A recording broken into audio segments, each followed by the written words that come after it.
Bonjour, je m'appelle Mireille Apollon et vous regardez le griot en moi.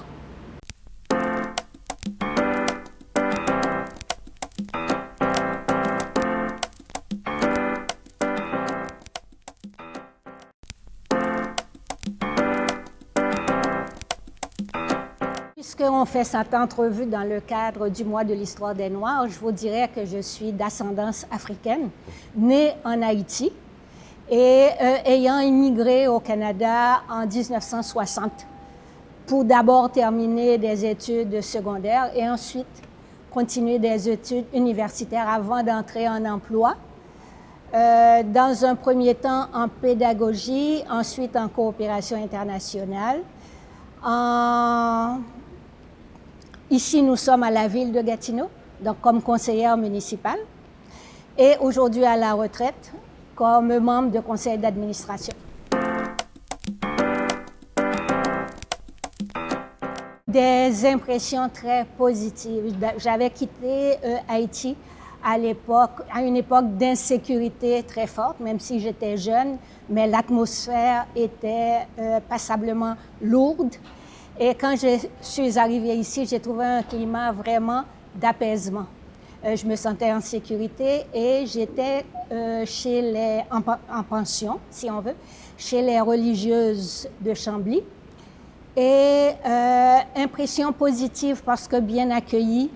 Je faisais des tournées dans toutes les familles, pratiquement. Une m'invitait, c'était une école de filles, une m'invitait dans sa famille à chaque fin de semaine.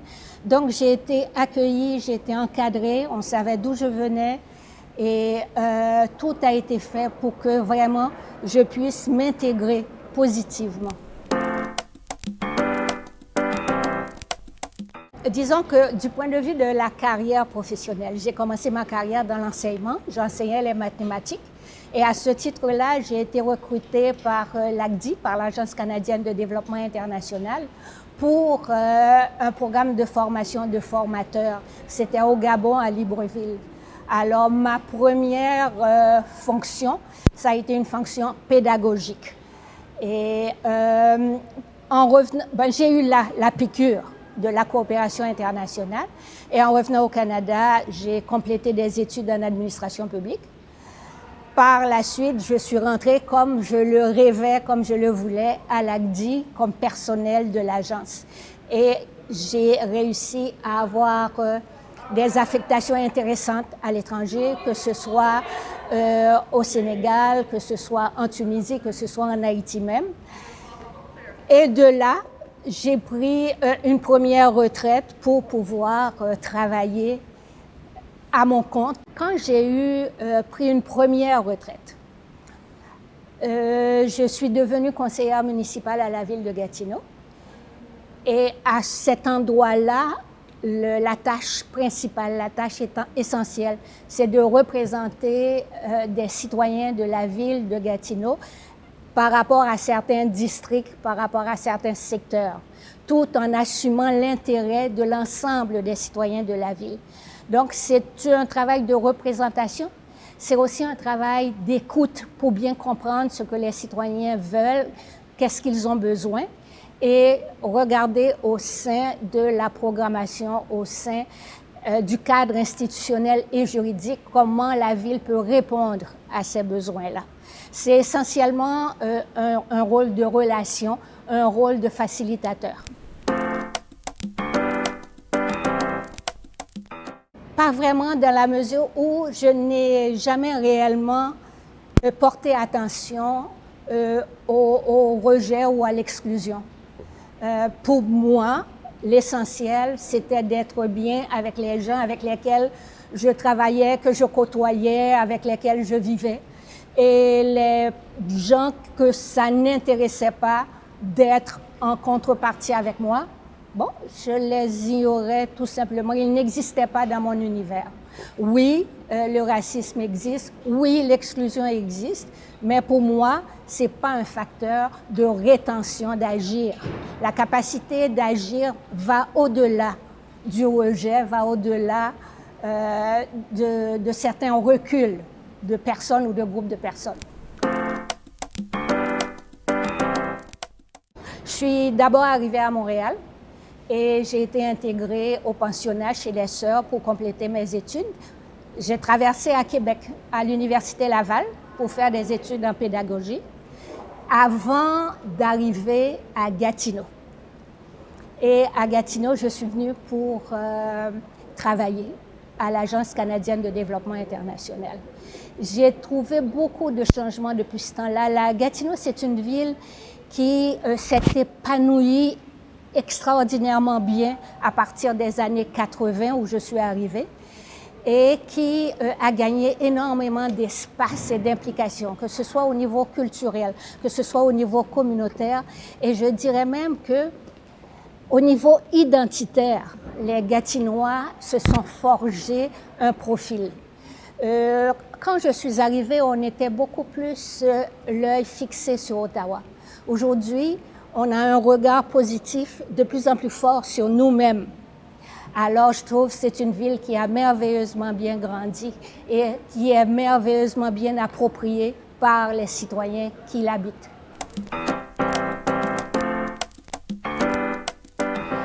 2 mandats, chaque mandat est en 4 ans, donc 8 ans. Nul n'étant né avec la science infuse. Ma première année a été une année d'apprentissage. À tous les points de vue, d'abord et surtout un apprentissage humain, mais aussi il ne faut pas sous-estimer tout le cadre juridique et institutionnel qui conforte un comportement dans une ville, un comportement municipal.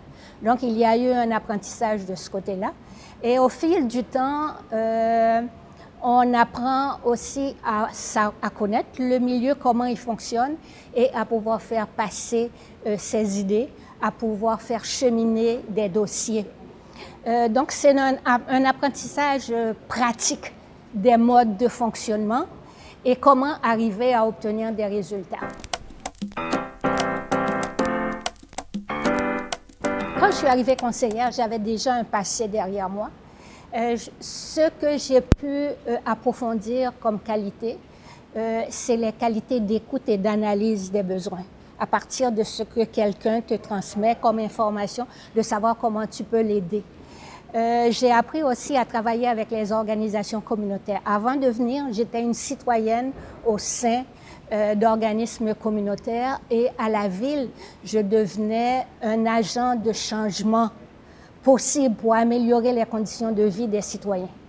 Donc, c'est un apprentissage merveilleux parce que ça donne un sens aussi, non pas à notre vie, mais un sens à qu'est-ce qu'on peut faire pour aider, qu'est-ce qu'on peut faire pour améliorer des conditions de vie de personnes.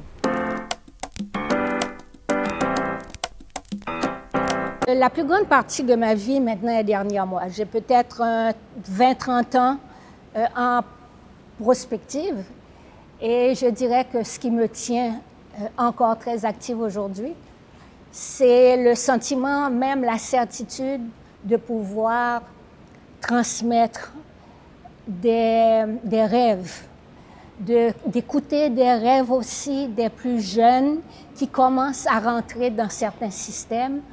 Et je trouve que notre communauté, la communauté noire, a des jeunes extraordinairement intéressants qui ont une volonté d'améliorer, disons, pas nécessairement une intégration, mais d'améliorer leur présence, d'améliorer leur capacité d'agir.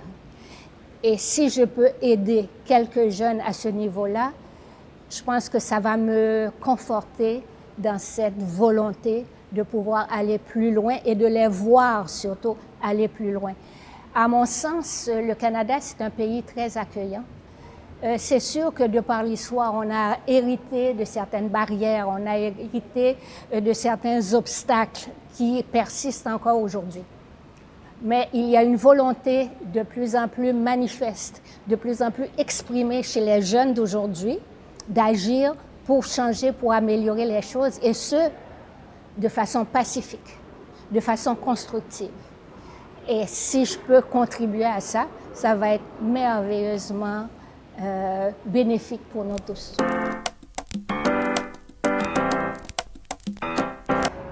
Je leur dirais, il faut bien percevoir son rêve. Et à l'intérieur de ce rêve, savoir comment s'ajuster, comment s'aligner pour le réaliser. Mon père me disait que si tu voulais quelque chose, il fallait que tu ailles le chercher. Alors je dirais à ces jeunes d'abord de savoir ce qu'ils veulent, de savoir ce qu'il leur faut pour aller le chercher, pour réaliser ce rêve. Et à partir de ça, d'oser. Quand les occasions vont se présenter, d'oser le faire, d'oser accepter des occasions de servir, des occasions de travailler et surtout d'oser s'impliquer, d'oser dire et d'oser agir. C'est très important que les jeunes, d'abord eux-mêmes, s'intéressent à leur passé, s'intéressent à leur origine et ensuite transmettent cette information-là à leur entourage. Ici, au Canada, les ascendants africains sont arrivés relativement tard dans la construction du pays en tant que tel, quoique dès Champlain et dès les premiers mouvements, il y a eu quelques Noirs qui étaient présents. Mais disons que c'est l'esclavage qui a emmené une grande partie des Noirs ici qui fuyaient les États-Unis d'Amérique, qui fuyaient la ségrégation raciale ou qui étaient tout simplement achetés comme esclaves et qui servaient des familles ici. À partir de ça, je prétends que nous, les ascendants noirs, devons connaître notre histoire, mais aussi la partager avec ceux qui sont déjà ici, qu'on appelle des de souche, ou qui sont arrivés d'autres pays et qui veulent construire le Canada avec nous. Je dirais que un griot porte la parole, mais un griot porte aussi la fierté. Car pour avoir vécu de nombreuses années en Afrique, les griots ont aussi pour tâche de faire connaître les hauts faits de leur civilisation. Et nous avons une civilisation. Et nous avons une histoire dont nous pouvons être fiers. Et demain nous appartient aussi. Et il faut partager notre vision de ce demain, s'impliquer à bâtir ce demain avec ceux qui sont ici en même temps que nous et instruire ceux qui viendront après nous de ce que nous avons construit et de ce que les autres ont emmené. Je pense, de ce que je vois, les ascendants africains, la communauté noire, occupent une place de plus en plus importante et visible. D'ailleurs, on dit que nous sommes une minorité visible. Et si on parle de projection, on sera bientôt une majorité avec tout le métissage qui se fait, métissage culturel, métissage racial. Nous serons de plus en plus présents. Et quand je regarde la jeunesse d'aujourd'hui qui s'implique, qui prend sa place, je prétends que par rapport aux 10 dernières années, on s'inscrit dans un mouvement de prise en charge de notre présent, de prise en charge de notre avenir. Autrefois, il y avait des règles d'exclusion. Il y avait une discrimination légale et déclarée. Aujourd'hui, la discrimination est beaucoup plus systémique et les failles de ce système sont en train de s'écouler, eu égard à la qualité des jeunes qui arrivent tant sur le marché du travail que dans d'autres cercles d'implication. Je prétends que l'avenir est aussi aux ascendants africains. L'évolution de la société canadienne ou de la société québécoise nous emmène à croire que ce métissage des savoirs, le métissage des comportements va nous emmener à une compréhension de plus en plus forte des interactions et des synergies que nous pouvons apporter les uns aux autres pour bâtir un pays à notre image, pour bâtir un pays qui avance, où le mot « ensemble » est significatif de développement, est significatif d'espoir. J'aimerais que notre jeunesse entende un message qui leur dit « Avancez, osez, allez de l'avant. Votre avenir, l'avenir du pays vous appartient à vous aussi. Construisons ensemble le pays de vos rêves. »